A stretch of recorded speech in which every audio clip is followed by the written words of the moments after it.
Bill of Rights of 1987. Philippine Constitution, Section 1 to Section 4. That's what we're going to talk about here in RCJ4 TV. Kaya kung bago ka pa lang sa channel na ito, ay mag-subscribe ka na para palagi kitang ma-notify sa tuwing may bago akong uploads. So di na natin ito patatagalin pa at umpisahan na natin. Okay, let's start! Magandang araw po sa inyong lahat mga ma'am at sir. Welcome back to my channel. Today we are talking about Article 3 of Philippine Constitution, Bill of Rights Section 1 to Section 4.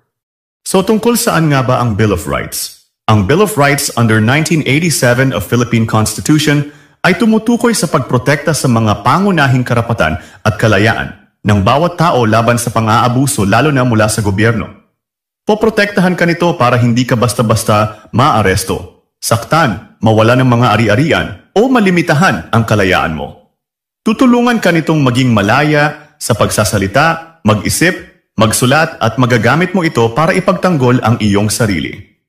Sa madaling salita, ang Bill of Rights ay maituturing na isang kalasag ng bawat Pilipino laban sa mga pang-aabuso at iba pang anyo ng injustice. Ngayon ay pag-uusapan lang muna natin ang unang 4 na section sa ilalim ng batas na ito. Umpisahan natin sa Section 1. Ganito ang nakasulat. Walang sinumang tao ang dapat alisin sa kanyang buhay, kalayaan, o ari-arian nang hindi dumaraan sa tamang proseso ng batas, ni pagkaitan ng pantay na proteksyon ng batas. Ang Section 1 ay tumutukoy sa ating right to life and right to property.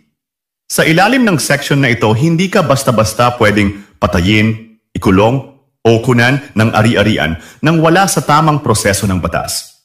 Okay, let's make an example. Unang halimbawa, illegal arrest. Si Tanggol ay hinuli ng mga pulis habang nasa bahay niya nang walang warrant of arrest at hindi man lang ipinaliwanag kung bakit siya inaaresto. Paglabag, hindi siya binigyan ng karapatang malaman ang dahilan ng pag-aresto at hindi sumailalim sa tamang proseso ng batas. Pangalawang halimbawa, house demolition without permission. Ang bahay ni Aling Frenny ay giniba ng mga tauhan ng gobyerno dahil daw ito ay nakatayo sa lupang pag-aari ng gobyerno. Ngunit hindi siya nabigyan ng abiso o pagkakataong magpaliwanag. Paglabag, inalisan siya ng ari-arian nang hindi man lang alam ang dahilan, sumakatuwid bagay walang due process. Pangatlong halimbawa, work discrimination. Si Marites ay hindi matanggap-tanggap sa pag-a-apply sa trabaho kahit kwalipikado siya dahil lang siya ay kabilang sa LGBT community. Paglabag, hindi siya binigyan ng pantay na proteksyon sa batas na nagsasabing lahat ay dapat pantay-pantay anuman ang kasarian, relihiyon o estado sa buhay. Next, Section 2. Tumutukoy naman ito sa ating proteksyon laban sa illegal searching seizures. Ganito ang paliwanag dyan mga ma'am at sir. Sa ilalim ng section na ito, hindi ka pwedeng basta-basta pasukin sa bahay mo o halughugin ang mga gamit mo kung walang search warrant mula sa korte ang mga autoridad. Halimbawa, kung may pulis na gustong halughugin ang bahay mo para maghanap ng ebidensya, bago nila gawin yon, kailangan muna nila ng search warrant galing sa judge. Tanong, paano naman kung halimbawa may nakitang mga ibang ebidensya sa isang bahay na may search warrant pero hindi nakasulat sa warrant ang isang kontrabando na nakita sa isang bahay? Pwede ba itong kumpiskahin para gamiting ebidensya laban sa may-ari ng bahay?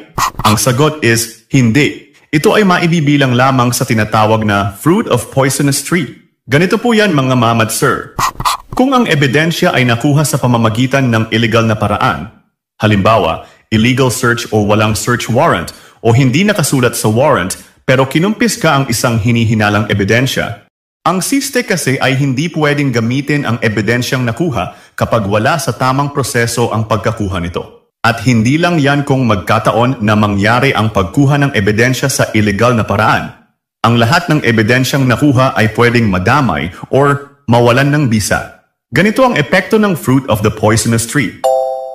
Okay, bago tayo dumako sa Section 3, magbigay pa tayo ng isa pang halimbawa sa ilalim ng fruit of the poisonous tree.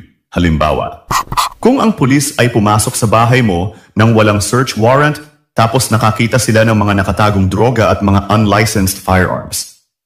Ang mga droga at mga baril ay hindi pwedeng gamiting ebidensya sa korte. Kahit pa may sumunod na confession o ebidensyang nakuha mula doon, hindi pa rin ito magiging valid na ebidensya kasi it is obtained under illegal process. Anyways, ang fruit of the poisonous tree ay nagpapakita kung gaano kahalaga ang tamang proseso ng batas sa ilalim ng Bill of Rights. Pinoprotektahan tayo nito laban sa mga ebidensyang kinuha sa maling paraan. And wait, meron po akong nagawa ng separated topic tungkol sa fruit of the poisonous tree. I can put the link in the description box so you can watch na lang po if you are interested. Thank you. Okay, let's go to Section 3. Karapatan sa privacy ng komunikasyon. Ang section na ito ay nagpoprotekta sa karapatan ng bawat tao tungkol sa pagkakaroon ng pribadong komunikasyon tulad ng text messages, tawag sa telepono, emails, at mga liham. Hindi basta-basta maaaring pakialaman ng gobyerno or ng sino man ang mga ito. Maliban na lang kung may utos ng korte or may bantana sa pambansang seguridad o kaayusan ng lipunan. Okay, let's make an examples. Halimbawa, text messages or chats.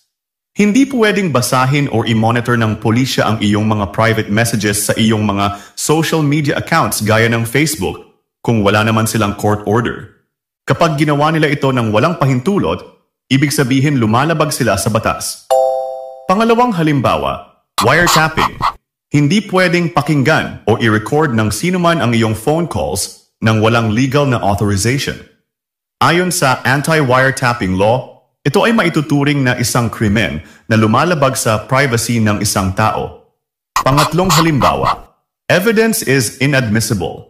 Kung ang isang pulis ay kumuha ng ebidensya mula sa private conversation mo nang walang court order, hindi iyon maaaring gamitin bilang ebidensya sa korte dahil ito ay lumabag sa Section 3.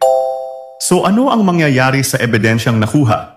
Gaya ng sinabi natin kanina, ito ay magiging invalid at ituturing na kabilang sa fruit of the poisonous tree because the evidence is obtained illegally. And lastly, Section 4. Kalayaan sa pagsasalita, pagpapahayag, at mapayapang pagpupulong. Sa section na ito nakasaad ang ating kalayaan at katapatan na magsalita ng ating mga opinyon. Kalayaan maglabas ng balita at magsagawa ng mapayapang rally para ipahayag ang ating mga saloobin. Unang halimbawa, kung hindi ka sang-ayon sa isang batas, tulad ng hindi makatwirang buwis, maaari kang gumawa ng placard na nagpapahayag ng iyong opinyon or sumama sa mapayapang rally at magprotesta upang ipakita ang iyong saloobin. Pwede ka din mag-post sa social media basta meron kang legal na basehan tungkol sa isang issue.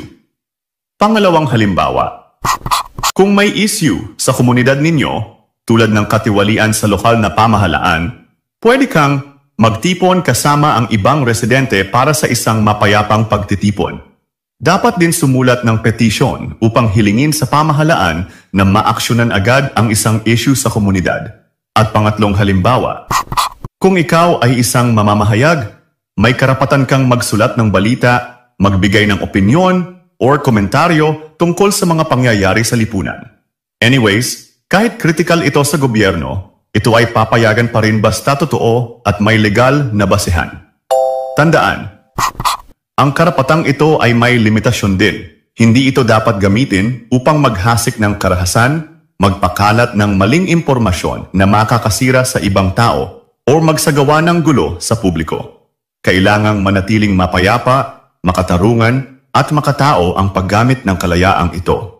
Anyways, ang apat na seksyon na ating napag-usapan ngayong araw under ng Bill of Rights ay mga seksyon na nagbibigay proteksyon sa bawat Pilipino at pinapangalagaan nito ang iyong buhay, kalayaan, pag-aari, privacy, at karapatang magsalita. Kung walang ganitong mga karapatan, madali tayong maaabuso ng mga makapangyarihan at mga taong may mataas na pwesto sa lipunan. At siguro ay dito na po muna matatapos ang ating usapan sa Bill of Rights Section 1 to 4. At maraming salamat po sa lahat ng mga nakapanood at mga nakinig. See you on the next episode. Goodbye. Kaibigan, nagustuhan mo ba ang topic na ito?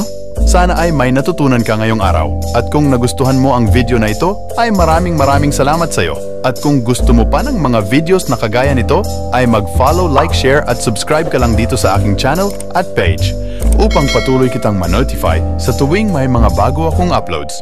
So hanggang dito na lang mga kaibigan at mag-iingat kayo palagi at maraming salamat ulit sa inyong lahat at God bless at hanggang sa muli.